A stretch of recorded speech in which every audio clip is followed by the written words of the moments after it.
I'd like to call. All right. I probably should wait till this point to say hello. I'm Jonathan Flora, the Yolo County Fire Safe Chair. I'd like to call the meeting of February 28th, 2024 to order. And first part would be to review the agenda, and it has been updated with the error on the date as well as an action item from what was emailed earlier. So upon review, we'd be looking for someone to move to approve the to approve the minutes. I move we approve the agenda. All right, and a second somewhere. I second. Motion to approve the agenda. If anyone has any discussions, speak up now. Give it that moment to come off mute. If not, I'll call for everybody in favor. Aye. Aye. Aye. Aye. Any opposed? Nay. And who was the second? That was me, Tanya. Oh, hey, Matt. Yep. All right. All right. And Thanks. motion, the ayes have it. So agenda is approved. Next action item, has everyone reviewed the meeting minutes from January 24th, 2024? Would someone like to make a motion to approve the minutes? Or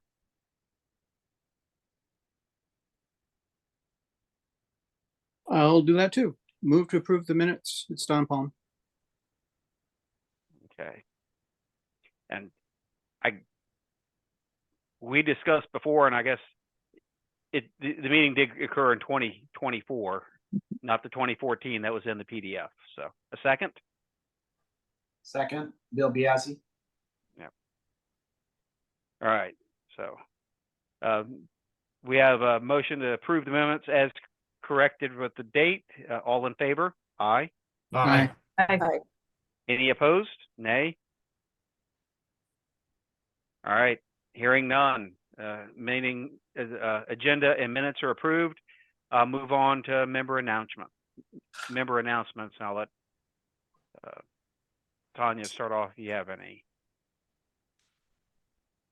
Actually don't have any announcements. Okay. But other folks, if you have any announcements, please share.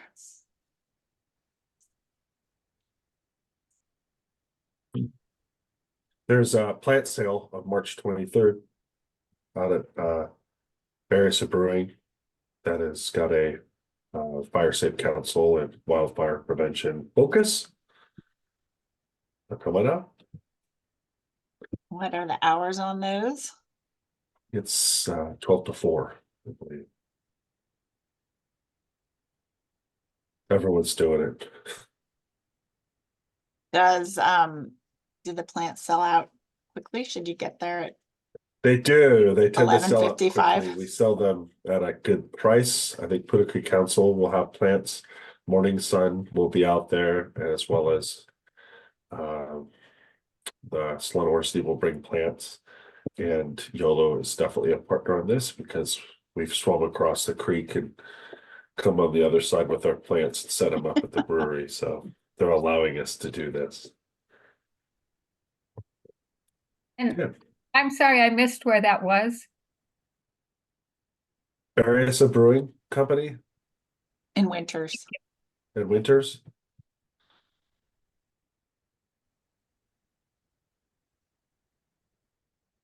Okay, I guess that's the end of hearing no others, not to interrupt, but no other announcements. Are we ready to move to the special report?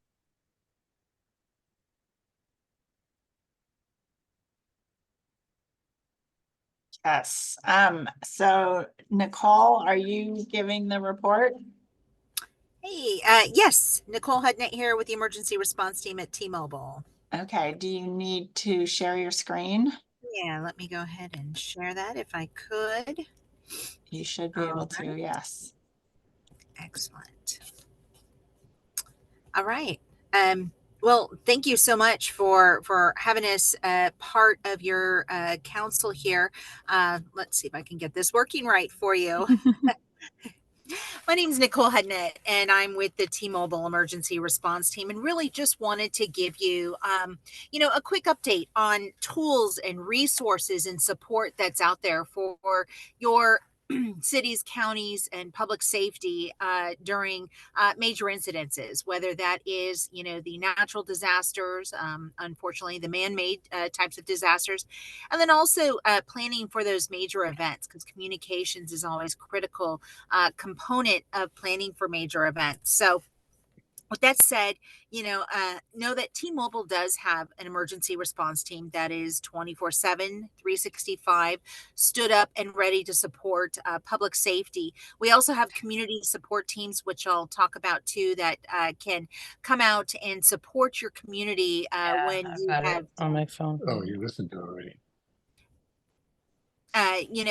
Following disasters, when you have stood up shelters and you're housing citizens, we have support teams that can come in and also provide Wi-Fi, because oftentimes following a fire or major floods, home internet or power is down. So they can come to shelters, provide Wi-Fi, charging capabilities, bring supplies, and also donated devices to the community. And then my team, we're here to support public safety communications efforts. My team is largely comprised of former retired command level staff from public safety that has retired and come to T-Mobile to lead our emergency response. For those of you that have been in public safety for a while, you may have known us as the Nextel emergency response team. We've been around for quite a long time, starting our roots at Nextel, then at Sprint, and now we are at T-Mobile, and we've merged our emergency response teams together. On blue sky days, there's a lot we do, like working with your community here and, coordinating and developing relationships. And so when an incident happens, we have those relationships, the contacts, the processes down of how to request resources. Training exercises are also really important. If you are doing any type of tabletop exercise or even a full scale exercise and you're looking to put a communications inject into that exercise, we're always happy to talk about those with you because it's so important to make communications a part of your training. Having those PACE plans, the primary, alternate, contingency, emergency communications plans. If you were to have a major outage, what are those backup resources? So we think exercising is very important, and we're happy to always be part of those with you. Now, from an emergency response perspective, we do have cows and colts, which are those cell on wheels, those cell on light trucks, like in this picture here. But there's a lot that we can do with our network that oftentimes requires just communication, a partnership with your cities and counties, understanding where your needs are. The macro towers, which are our permanent towers, are going to give you the best coverage. So we want to work with you following these incidences to understand priorities in your community. And I can communicate that back to my network teams and reprioritize our restoration efforts by working with you on what your needs are. We can do antenna tilts, things you may not realize. We have done antenna tilts to concentrate coverage better where first responders are working and operating that sometimes don't require us bringing in cell on wheels. We can do that, from our towers remotely to fill in those coverage gaps. And if we need to, we can bring in cell on wheels. We have a whole suite of deployables.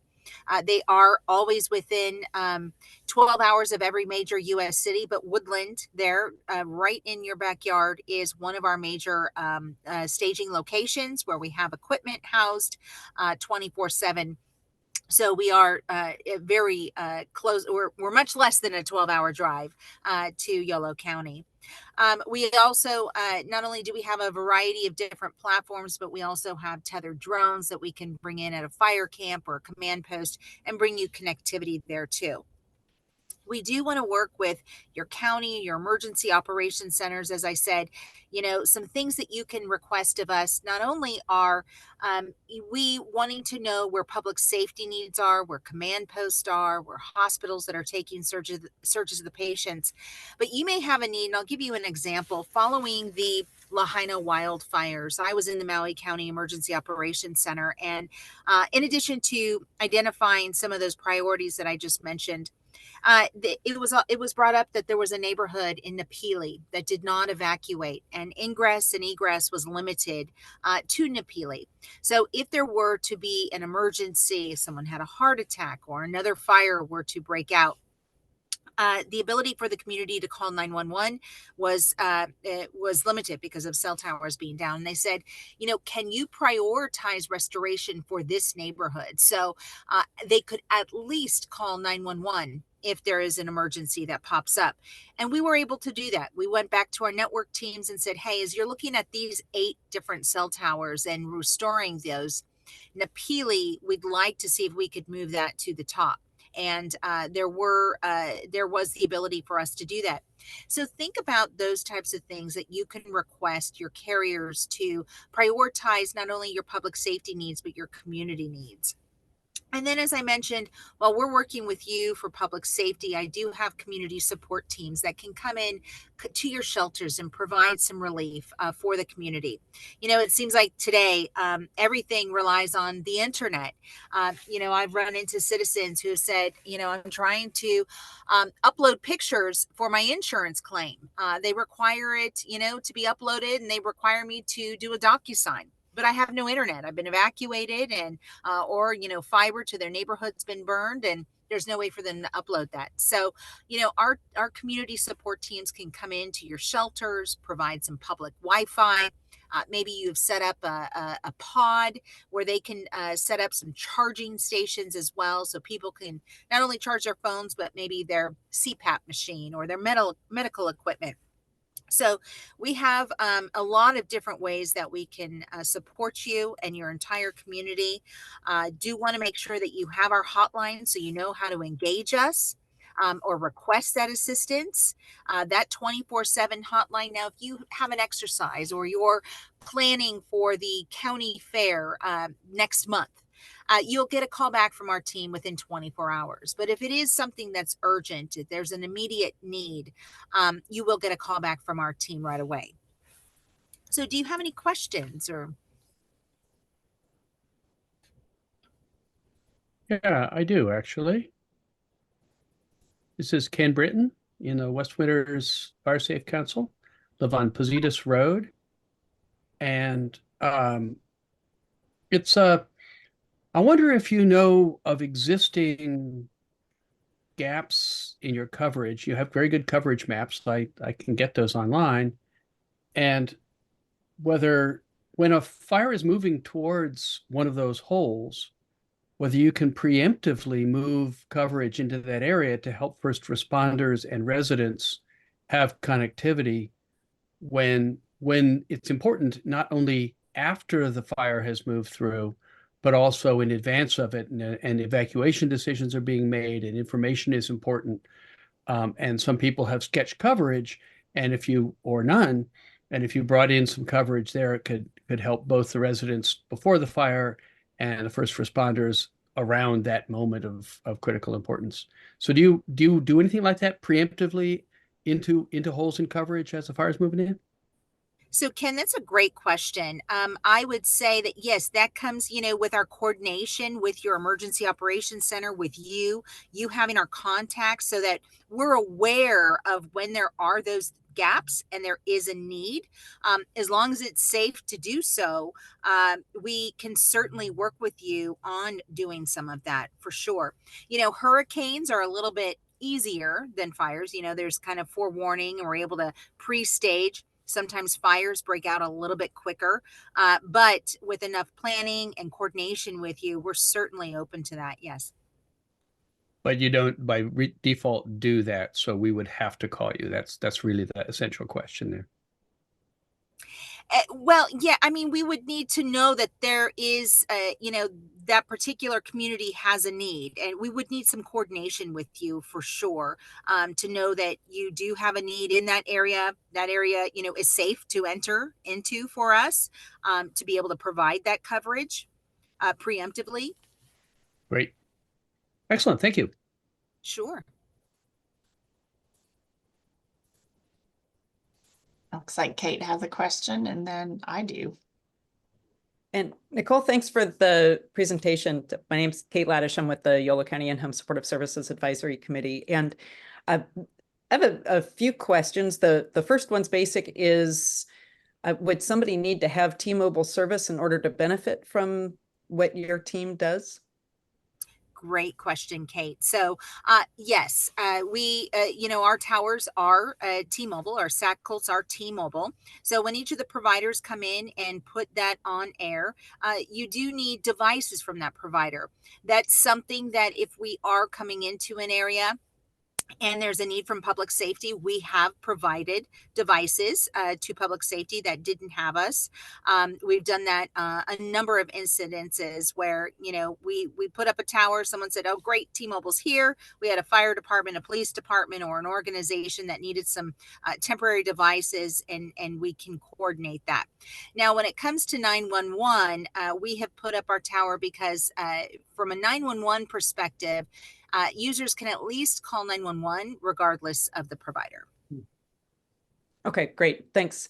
And Sure.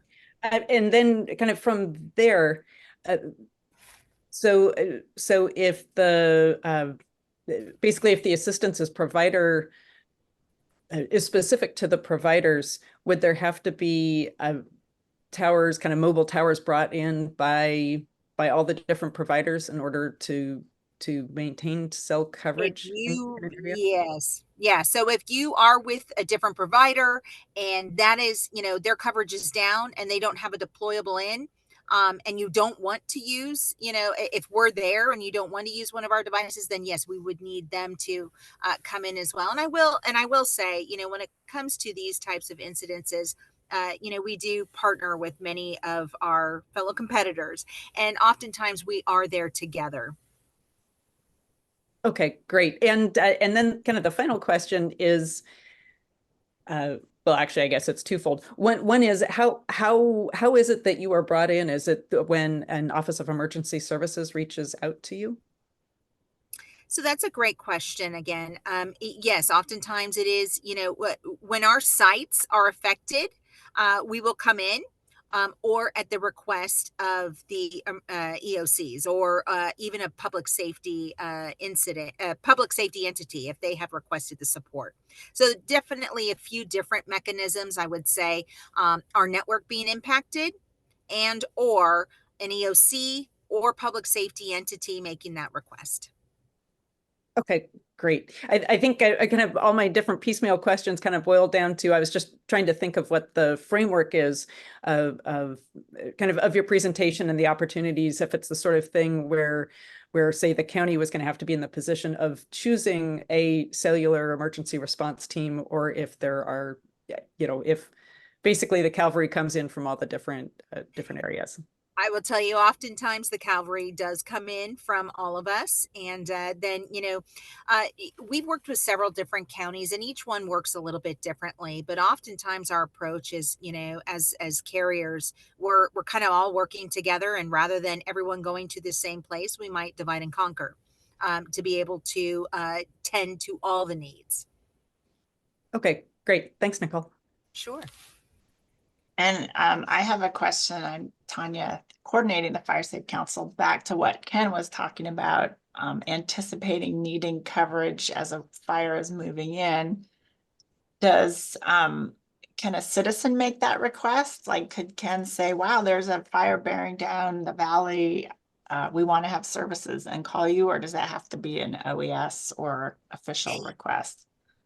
Yeah, if we hear from a citizen, we may reach out to you, but definitely, especially in advance of a fire, because fires change so quickly. It's not like a hurricane where there's I don't want to say there's an easy component to a hurricane, but there's a lot more knowns with a hurricane. With a fire, there's a lot more unknowns. So we would absolutely still want that really to come from from your EOC, from your fire, from public safety for that request. But if we hear from a citizen making that request, we may, alert you about that. Got it. Thank you.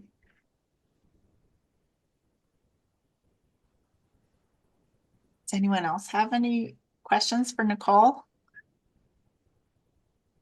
Actually, and I'll jump on too really quick. My name is Steve Swanson. I'm the government account exec for Yolo County. So I'm in charge of I deal with all the school districts, the cities, the counties, I've been working with Chris and Wovoda for a little bit as far as we were on the last one back in April where we did the network maps for you guys to show you where we're at, where we're going.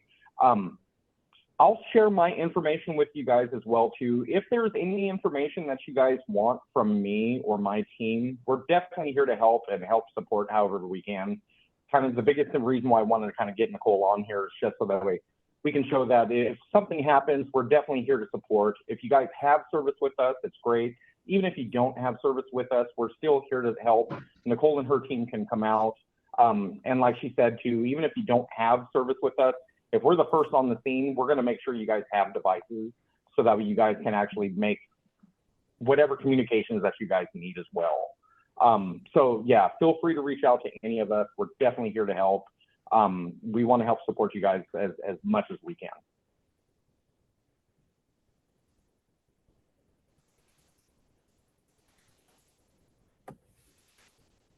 Steve, this is Kate Laddish again. I'm hoping I can ask you just a quick question. I'm so glad that you're back. The April presentation was really interesting. If I remember right from that, there was a discussion during the meeting looking at the coverage map and how some of the the bonus towers that were potentially going to come in weren't actually going to increase coverage within Yolo County all that much. And particularly the really high fire danger zone along Highway 128 in the Pewter Creek Canyon and along through parts of Pleasance Valley going into Solano County and out towards Winters. And I was just wondering if there's a follow-up in the last 10 months since then. So I don't want to lie to you personally. I'd rather tell you the truth. As far as for those areas, no, unfortunately, there's still not a lot of updates. The biggest update that we've been giving everybody, we put some towers up in that 16 headed to 20. So, and like we talked on it last time, I believe, where I think we've got one new tower that's up in Gwenda. We put a tower that was up there, and I think we put one a little bit farther north from there as well too. Really what we're doing is we're relying on our partnership with SpaceX. Once a full rollout goes through with that, then any of the blank areas, there will be no issue with service going forward. We're doing testing right now. We've been testing text messages through SpaceX's satellite system, which from what we've been hearing, it's been going really well. It sounds like it's going to go from texting to voice calls and then to data, but even still, we don't have any good timelines as far as when the full rollout of satellite cellular service will actually go through. Once we get that information, I promise you we will definitely share it with you guys just to give you at least a time frame of when those areas will be good, because yeah, especially that whole section between Yolo County, Napa County, Berryessa, or between Yolo County, Napa, around Berryessa, we don't have any towers, at least at all, that are on stage for being deployed that's up there. But we're also really heavily depending upon the SpaceX collaboration go through, because then at that point, the whole network maps aren't even going to matter, because everything will be live. You'll be able to make calls, receive calls, do text, everything. So hopefully soon, hopefully with the next year or so, hopefully it'll go through. Great, thanks for your answer. And then there's a question from the chat, which is who pays for the T-Mobile team? Another great question. So if the resource is available and we're able to do it at this time, there is no charge. Awesome. And then Leanne has a question. Yes, thank you. My question, I don't know if you could answer this, but during the LNU, alerts went out to various cell phone providers, and many people on the Verizon network did not receive alerts. Do you have any idea why that happened? You know, I unfortunately I don't. I'm so sorry. I yeah, I'm not sure on that one. Well, so can it happen because the towers are compromised? So That's certainly explain to me how this works so I understand. well, emergency alerts do require network connectivity. So, you know, I don't want to speculate at all in that particular instance what could have occurred. But if there is a tower that is, you know, down, that could certainly affect it. Yes. So I know that at the time the alerts went out, the towers were not compromised at that point. Yeah. So I'm still trying to find some answers. And and try and see what can be done to prevent this in the future. Yeah. There should be a way. Now I know, you know, we've received requests before when wireless emergency alerts have gone out that requesting us to confirm if it was, you know, seen or received. You should be able to make that request to ask for some information on that. I know that's something that we get requests on, so you should be able to make the same of them on to understand that particular situation. And so I see Moira just put in the chat that she was on Verizon. So people on Verizon here I'm in Solano County in the North Pleasance Valley area. So I have several people, actually I have a list because I started asking people, did you receive an alert, who were signed up for Alert Solano? And they didn't. And those that I asked were on the Verizon system.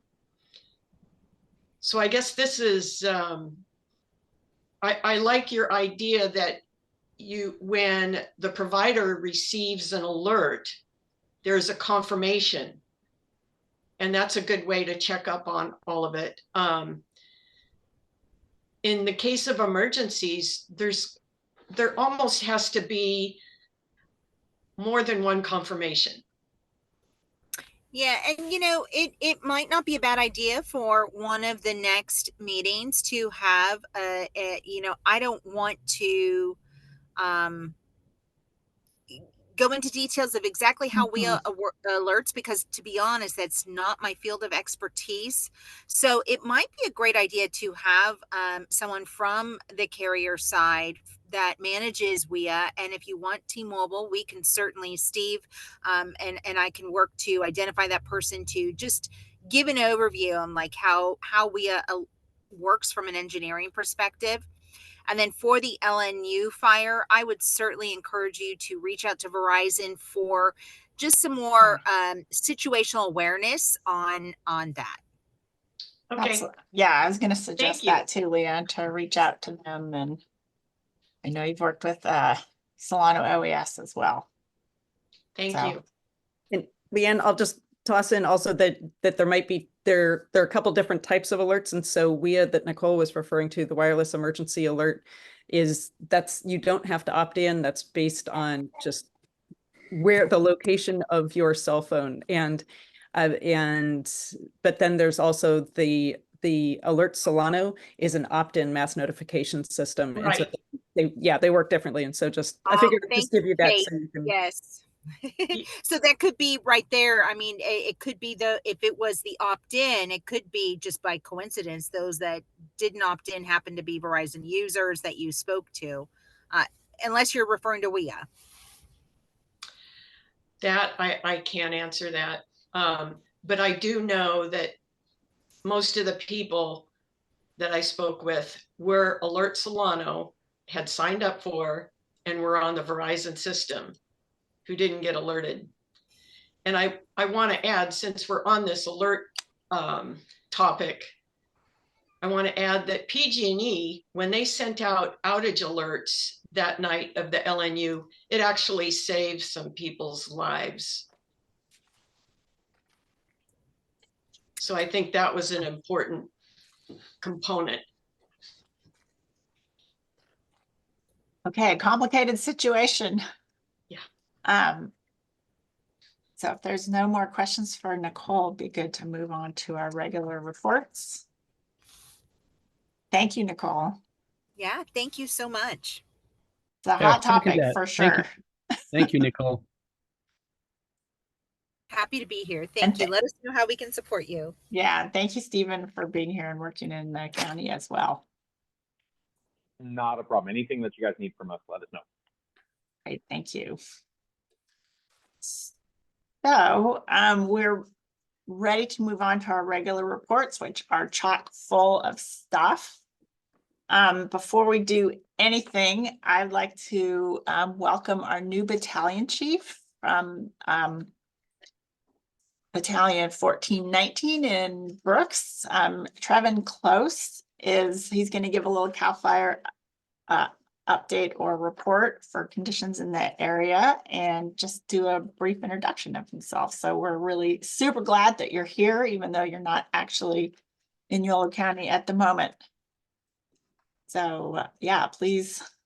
Thanks, Tanya. So I'm Trevin Close. I'm about 3 weeks into the Battalion 1419 job I accepted, which is behind Miguel Watson, which most of you have probably met. Miguel went to a vacant battalion chief job at Delta Camp near Sassoon City, the conservation camp. Right now in Battalion 19, which consists of Leesville and Wilbur Springs and Colusa counties and Brooks Station in Yolo County, we are staffing an engine Tuesday, Wednesday, Thursday with the permanent personnel that are assigned to the battalion. As a unit, which is the Sonoma Lake Napa unit plus Yolo, Colusa, Solano. We have 5 engines staffed every day and 5 crews, 3 of them coming out of Delta Camp, 2 of them coming out of Canocti Camp in Lake County. That's normal transitional staffing for the winter or off season. Starting next week, we're going to have the engine from Battalion 19 that is staffed with permanent personnel, staffed mostly 7 days a week out of the Wilbur Springs Station or Brooks Station, depending on projects they've got going on. Big picture outside of the unit, in the state, at least the North State, fuel moistures are pretty high, which is probably obvious to a lot of you. You know, you see the green up, but the 1,000-hour and 10,000-hour dead fuels are high right now still, which they were last winter too, which is kind of a good change back to normal fire seasons that we've seen before. One thing I wanted to add for you guys, and most of you probably know this, but our burn permit process changed last year. Burn permits for CAL FIRE are exclusively online now at burnpermit.fire.ca.gov. So right this time of year here in Yolo County, you don't need a burn permit for a residential burn pile, but if you want to do any ag burning or broadcast burning, you do. And it's a pretty easy process. And then if you put in an application for ag or broadcast burning, it'll go to the local battalion chief. On that, I won't be the only battalion chief that you see representing Yolo County. There's a partner that I have in eastern side of Napa County named Rob Westing, which you may have met before. Days that I am off duty and he is on, he'll attend meetings. Miguel Watson will still have operational coverage on my days off in Yolo and Colusa County, so you'll still see him. So it's still a team effort, and all 3 of us are good contacts and we communicate really well with each other. That's all I have. Any questions from anybody? Thank you. Welcome. I look forward to working with you in the future. Yeah, I look forward to it too. I didn't mention, but I started my CDF career in Battalion 19. I was a seasonal starting in 2001 at Leesville and Brooks. And I'm really excited for this career to go full circle and be back to the Capay Valley and Colusa County and Battalion 19. Excellent. Well, it's beautiful out there right now. It's full of pink almond blossoms and lots of green grass. Right, thank you so much.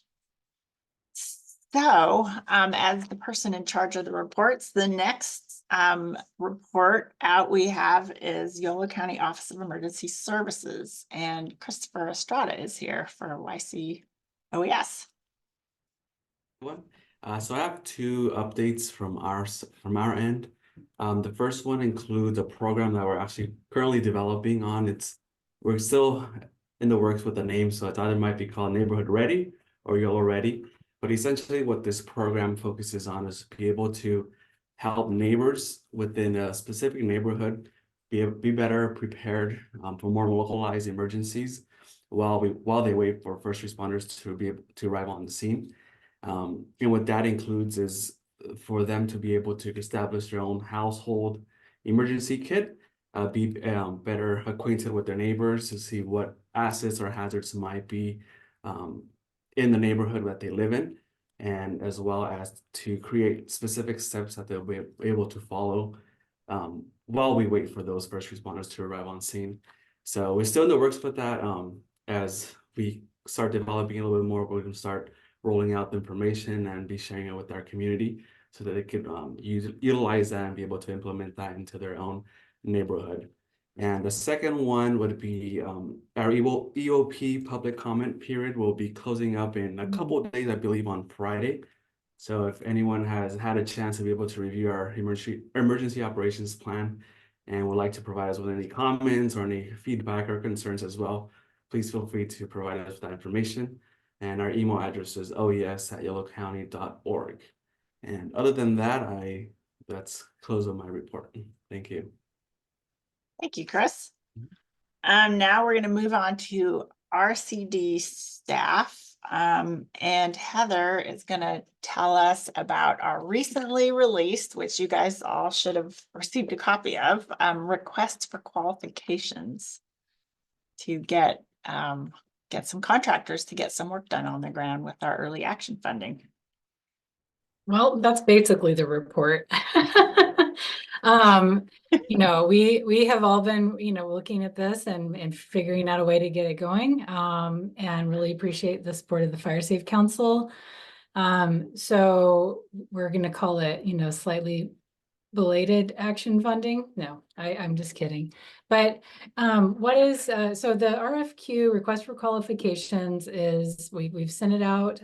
Please share it when we shared it in our I think Tanya shared an email, and there's a link, and essentially, we're looking for qualified contractors to do targeted grazing and fuels, all kinds of vegetation fuels work. Even we may have to work with private sector to do road safety if we're out doing a shaded field break, or someone's out there. So this is the gathering of interested contractors stage, and the details are in the RFQ.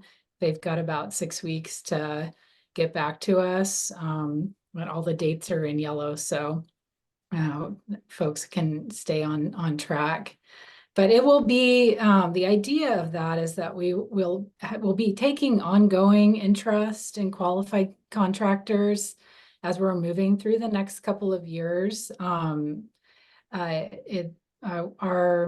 agreement with the county to manage these funds for the Fire Safe Council, it goes for 3 years. So, and this is we're new to this kind of work, and a lot of the contractors in this area are new to this work. So, for example, I guess we'll just be reminding you regularly that our original estimates were estimates. We may go way under them. We may want to go over them a bit. And then that's kind of the nature of it. So we just wanted to give some guideposts to kind of look at what we're talking about there. Tanya's been working with the Delta Camp with CAL FIRE. We can also, because we're a public agency, do direct contracting easily. So the RFQs primarily for private, the private sector that wants to do work here. But we're going to go ahead and get started with the Delta Camp this next week. on a shaded field break, and Tanya could talk about that. And we have an agreement now. So that is the let's see, I'm looking over to the side, is that the West Winters State Highway 128 project? Yeah, I'll go over We have that. $150,000, just estimated for that. And the work we're talking about is maybe 15,000 right now in the next, until the summer. We just don't know exactly how it's going to go. But if there's anything that goes outside of what we've already discussed, we'll report to the Fire Safe Council. We can also, this is where you'll figure out what you want to know about these projects. As we move along, we could put together a brief description, or we already have a brief description in the CWPP, but we could put together something more detailed, or put a map together, that kind of thing so we'll, this is going to be kind of our beta test here with the Delta Camp work. So back to the RFQ, if you know any qualified contractors, just share that. So we're trying to get it out as far and wide as we can. What else? There will, we are a public agency, so one of the things you'll see is that there is prevailing wage that's required. That's a process that has to be gone through. And we're ready to handle that as it comes up, as that need comes up. Am I missing something, Tanya? Nope. Okay. Well, we're excited to get some work on the ground. It's going to happen next week, hopefully, and more on that as we go. Yeah, so I'm going to jump right in and update you on the projects. So everybody received the coordinator report last week, and there's a few things that have happened since last week. One is on the egress. Cape Valley Chief Capitanio subscribed to CalTopo, so he'll be able to deploy his crew of volunteers to go do some mapping for crossings and access and anything else that they need to know about on the ground. And then the other, the Rumsey buffer is it's a big task. It has a lot of funding allocated to it. So Bailey Adams of the Prescribed Burn Association and I met with Chief Capitanio yesterday and looked at a couple of key sites around the edges and in town that need some veg work. So there may be a few prescribed burns, and there's some eucalyptus trees that are not welcome where they are. And yeah, as Heather said, the fuels reduction on 128. So everybody knows about the burn on the west side that CAL FIRE does. It's a wonderful black fuel break that goes in every spring to protect the community of Winters and the neighbors. On the south side of the highway, it's kind of overgrown. And if you were to try to drive down there during a fire, it would not be nice. So the Delta Camp crew will be coming up from Fairfield Monday, Tuesday, and Wednesday next week to do a shaded fuel break to take out a lot of those overhanging fuels. Caltrans is providing traffic control. We have the blessings of the Department of Fish and Wildlife. So all systems go. We've got our chipper out there. We're going to start up at the top near the Canyon Resort and work our way down. And it'll be in bits and pieces because that crew is obligated to other places. But we've got 3 days to get going. They're going to have 2 crews, and we're super excited about that. Can I ask a quick question about that? Yes, of course. How far back from the road are they going to be working? It kind of depends on the topography. There's some places it's quite steep. There's some places where it's quite close to the creek. So it depends. Makes sense. There's never any hard and fast answers except for it depends. And Tanya, So Tanya, this is Kate Laddish. I have another just very quick question on that. Just so I'm okay, picturing it right, this is between, so it's south essentially of Highway 128, but north of Pewter Creek, right? Is that what we're it's talking from about? Pleasance Valley Road to the resort. Okay, but On but the- along the Yolo side of Yes, Pewter Creek. Okay, yes, got it. Thanks. yes, sure. So other project updates. I went to the Yolo County Fire Chiefs meeting, and the fire chiefs, Chief Lawrence from Esparto is sort of leading the charge to coordinate with all the Western chiefs to have a system of locks where they can get into private property to access, so they don't have to, bulldoze gates and cut locks and all that stuff. So that is in process. It's in good hands. And we had last meeting or the meeting before had talked about putting some funding into that. We don't have a budget yet. It's just going to depend on how many locks we need. But so there's that pending. And then the other changes are action items. So does anyone have any questions about projects before I pass it on to myself to talk about grants? And Tanya, this is Kate Laddish again. I'll switch hats from IHSS to Winter's Natural Resources Commission. And because I know we've talked, let's see, I was just looking, sorry. Oh, sorry. Basically the Creekside fuel reduction plan. And because I know we talked before about moving some of that money to the Knox boxes, which makes a bunch of sense. And it looks like on the coordinator report that it would be focusing, the Creekside fuel reduction now would be focusing really specifically on the area behind Creekside Apartments. And I That know is per Winter's Fire Department, yeah. okay, because there was an Eagle Scout project that did plantings right there, but there is like there's some other areas with a bunch of bull thistles, and so it might just be good to coordinate between some of the folks who've been doing natural resources work right through there, and just to make sure that that we don't weed whack toyons that Eagle Scouts have just planted or something like Yes. Well, we don't have any plans to do any work without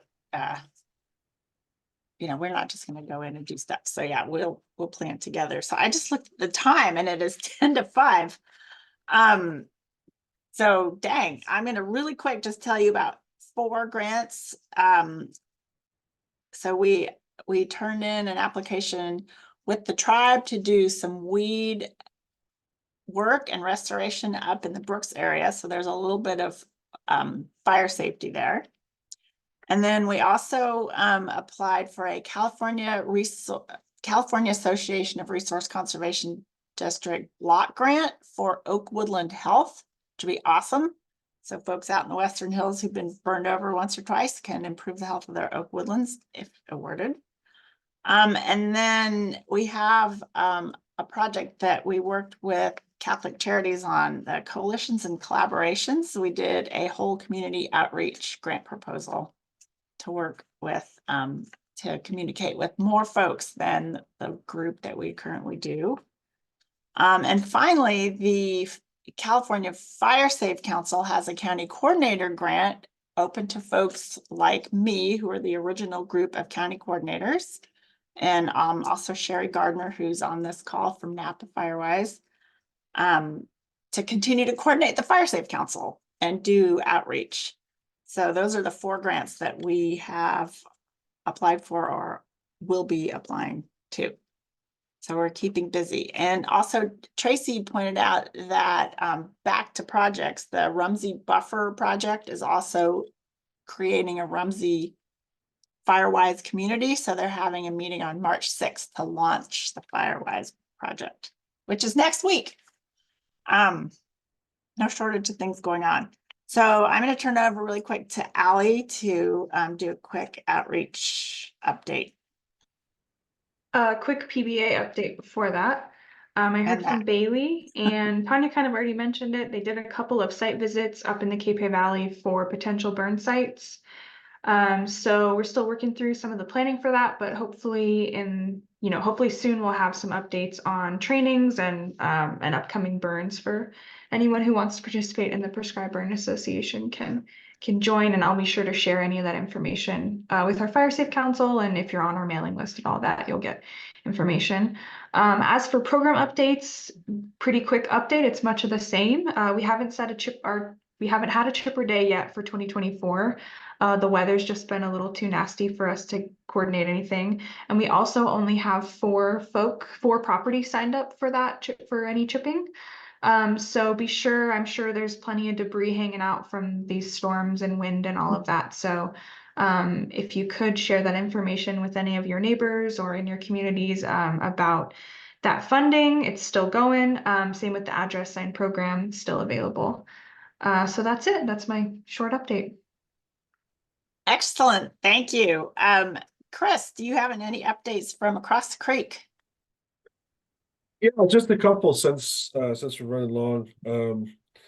But we're actually putting in for an RFP for an RPF, which is always a fun acronym game that we get mixed up. But we have a grant to remove hazard trees along Pleasance Creek, and it's taken quite a bit of planning and coordination. But we've put out for a registered professional forester who will hopefully, in tandem with us, hire a contractor and go after the biggest, nastiest trees. Trees are already starting to die and have been dying and falling in the creek, and we want to try to get them and fell them before they actually tumble into the creek. That's one project, and I wanted to give a shout out to Yolo RCD for all their assistance on Prescribed Burn Association. They've really taken the lead in this region in that regard, and we at Solana, we put on our first 4 Prescribed Burn Association kind of exploration meetings. We're kind of exploring the idea of it, and Yolo has been a huge help. And we've gotten a really good response into presentations in Fairfield, Rio Vista, Vacaville, and we also did a virtual meeting. So it's been a great way to actually start to really learn and communicate with folks and fire chiefs and everyone to see if we can start getting more good fire in the ground. So just wanted to say thanks to Yolo, actually on a number of levels, grants and PVA work for helping out their neighbors to the south. We all burn together. Yeah. Cool, thank you. Okay, let's see, community fire safe councils. Moira, do you have anything to report from Cape Valley?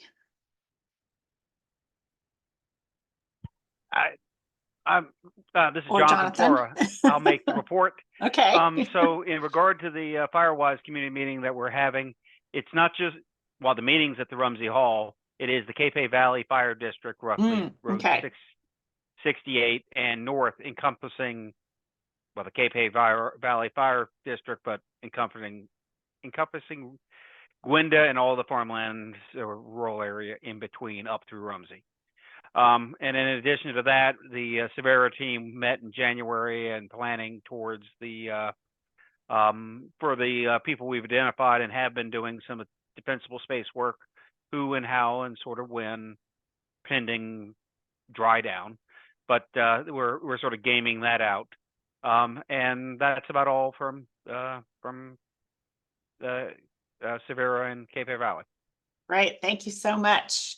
Pleasance Valley. Hi, this is Leanne. So I'm gonna let you all know about we're having an open house at Station 68, which is in the north end of Pleasance Valley. It's nearest Pewter Creek Road and North Pleasance Valley. This open house is going to be on March 30th, a Saturday, between 8 a.m. to 11 a.m.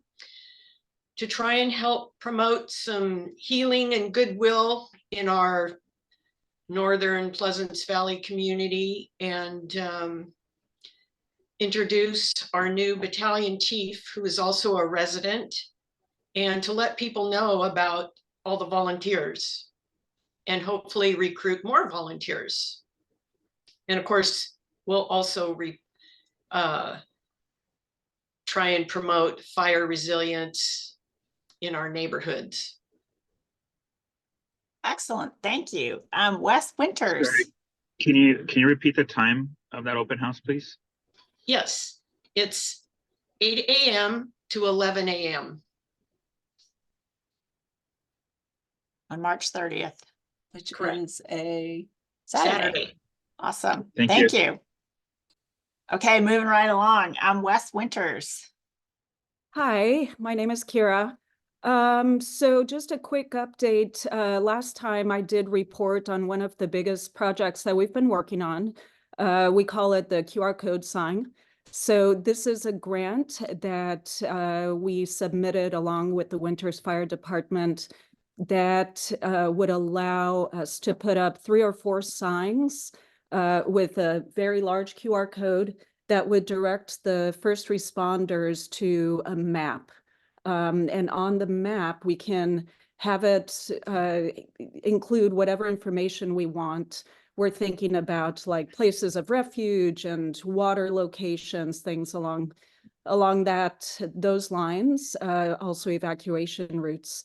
So anyway, we are ready to move forward with the purchasing of the signs. So we're just trying to work out the final details of that and the website that would host this. So other than that, not much else to report. Our next meeting is Tuesday, March 12th at 6:30 p.m. at the Winters Fire Station. Everyone's invited. Great, thank you. So we do have Sherry Gardner here from Napa Firewise, and I know we're running super short on time, but I just wanted to introduce her. And Sherry, see if you have any exciting highlights from the other side of the ridge. Hey there, love hearing all the good work you're doing, and happy to connect you with our fire safe councils on the other side of the ridge. Berryessa Highlands has been hard at work on a bunch of projects, and we also have been working on getting roadsides cleared for CEQA to do roadside clearing projects.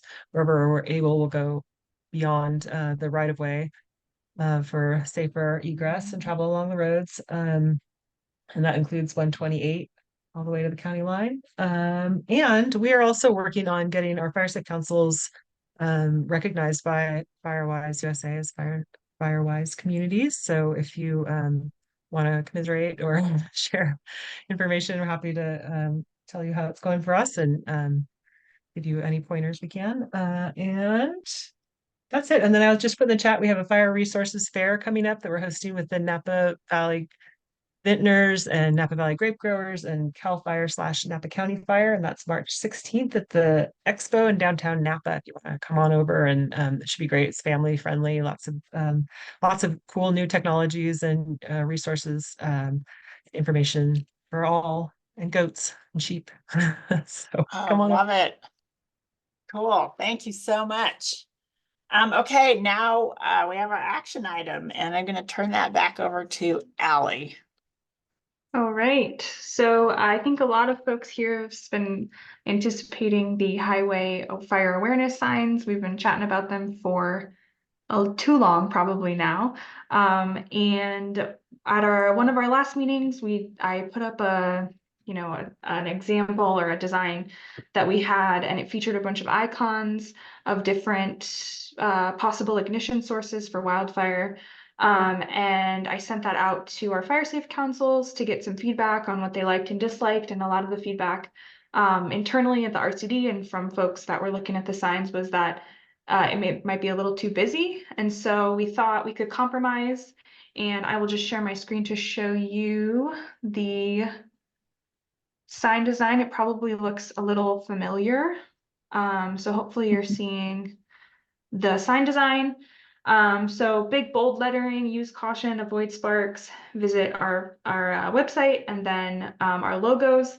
And I know some concerns to having kind of a simpler sign like this was that folks wouldn't know how they could potentially spark a wildfire. So for that, we were considering smaller signs that would be placed at strategic locations, maybe like along Highway 128 at all the different pullouts for the fishing access areas. We could put smaller signs maybe one at like Berryessa and, you know, similar spots along Highway 16. So anyone that's pulling off the highway is seeing, you know, potential areas, potential ways that they could ignite a wildfire. And again, back to our website to find more information. So hopefully this idea kind of, again, this would be the larger sign that would be, there's one for Winters and one for the Cape Valley. This would be the one that's the big one along, you know, the highways, and then these would be smaller ones. We're still kind of figuring out how many, but we were thinking like at least 4, maybe 5 along Highway 128 and Highway 16, again at strategic locations, so that people that are pulling off the highway and recreating will see potential ignition sources, that, you know, ways that they could spark a wildfire, and then hopefully they won't do that. So that's our thought. I will turn it back to Tanya to continue. Yeah, so basically, I thought the idea was brilliant to add these little detailed signs at pullouts, which will also increase the cost, but we thought it would be well worth it and it wouldn't increase it by that much. These smaller signs are roughly $100 each. Our CD staff could easily install them. And since we are saving so much money on the Winters, the Highway 128 work, at least the initial part, we would like to we'd like to add more money to that high fire risk area budget.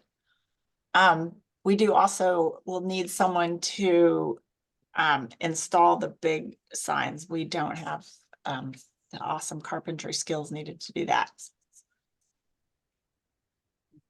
So I'm going to turn it over to Jonathan to call the vote. And I'll do that. There was one comment from the chat. Well, 2 now. One was, could you add don't park in dry grass, especially tall dry grass? Might beginning to get long, but that might be worth considering, and the possibility of multilingual signs, which also could be. So I guess that's worth consideration, but for now, what we're asking is to increase the budget. And what was the amount, or is that from 12 to 14,000? So that probably will cover a good bit, a few signs. I just want to make sure we're clear before I call the question, and I'll do it as before. For the voting members, I'll give a chance to say nay, in favor, aye. Wait a few moments, call for nays. If it seems like we have a tight vote, we'll have to do it in chat or some other raising of hands, but it will. Jonathan, I guess I have to ask a motion first. Yeah. Yeah, that was gonna be my question. I wasn't sure. Yeah, I've forgotten about that. That I was just going to explain the process before I call for a motion, but I wanted to make sure as I muddied the water that everybody was clear. So, or my question is, what is it that we're being asked to vote on? Is it spending? To increase the budget to do small signs? And actually, if you want to increase the budget even more, we could do some multilingual small signs as well. From 12 to 14,000 is what was being proposed. Yeah, that's what we're estimating right now. And remind me, would we be needing to take that 2,000 from something else? Yes, likely one of like the there was the West Winters buffer up in the northwestern part of town that turned out to not be such a big issue, and also the Creekside fuel reduction is going to be a lot lighter, as we discussed earlier. So we think a couple $1,000s out of either of those is not going to change much. So if we increased it by 4,000 would that allow for the bilingual signs? It should be plenty. Because there's also installation and poles and all that. And these are, you know, sweeping dollar amounts. And I thought that the money that the bulk of the money that was going to be for Creekside vegetation management in the Winters area, that was already being pulled to Knox boxes. I want to make sure that they're still some money. Yeah, so the for Knox creekside boxes, vegetation management. we don't have a budget for the Knox boxes yet. We just added that as a project budget TBD, depending on how many locks we need. And those are actually, to go down a different rabbit hole, the fire chiefs decided not to do Knox boxes, which but just to do regular locks with a universal key. So that'll be not as expensive. So we just need number of locks for that. We'll keep you posted as information comes, but we definitely have flexibility in because the Delta crew is much less expensive than other contractor. We're already saving some funding on the roadside work. So I'm enthusiastic about the signs, but I'm not sure if I have enough information to vote on moving the money, because I'm not sure how it would affect something like the remaining budget for Creekside. Does that make sense? It does. Let's look at the dollar amounts, just keeping in mind that these are all rough estimates, and that it's hard to price something out if you haven't done, haven't met with the contractor, which we now have an RFQ out. But let's see, looking at, I think we had looked at this Winters area Creekside fuel reduction, which we just talked about earlier. We had $100,000 in that, and we thought we were going to do grazing and all this veg management, and it turns out some careful weed whacking and maybe a little bit of chipping is all we need. So that's not going to be $100,000. Will probably be half that or less. It might be our crew running through there for a day or two to do some weed whacking. So we could move this to the Knox boxes. We don't think the Knox or the locks are going to be 20,000 or less, if that. My name's Larry. And that's something that the fire chiefs really wanted, is access, and they're going to write up a proposal to landowners, so they're not just willy-nilly. So the landowners understand what they're approving when they allow the fire departments to add a lock. So anyway, I think this Creekside area fuel reduction can give some, and then this Winters West Side buffers, that was on the CWPP, but again, meeting with the fire chief, the whole north side of town is owned by the city, and it's fine. It doesn't, there's the soil's really thin. There's not a lot of grass there. They keep it mowed. So that turned out to not be an issue either. So that could be reduced and put into fire awareness signs. Does that clarify things? Yeah, I really appreciate it. Thanks, Tanya. So I would move that we approve the budget increase, but increase it by $4,000 so we can also include the bilingual signs. And it sounds like we've got money to move for that. So that would be my motion. And I will second that. We have a motion and a second. Any other questions or discussion, or have we covered all the issues? Hearing none, I'll call for the vote. Again, all in favor? Aye. Aye. Aye. Aye. Any opposed? Nay.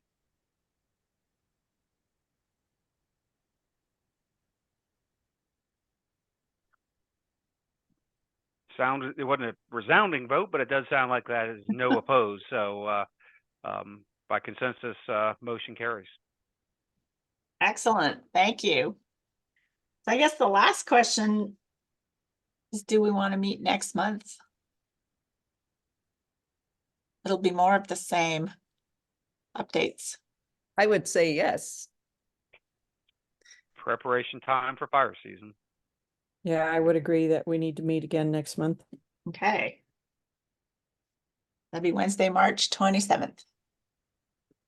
All right. So hearing that,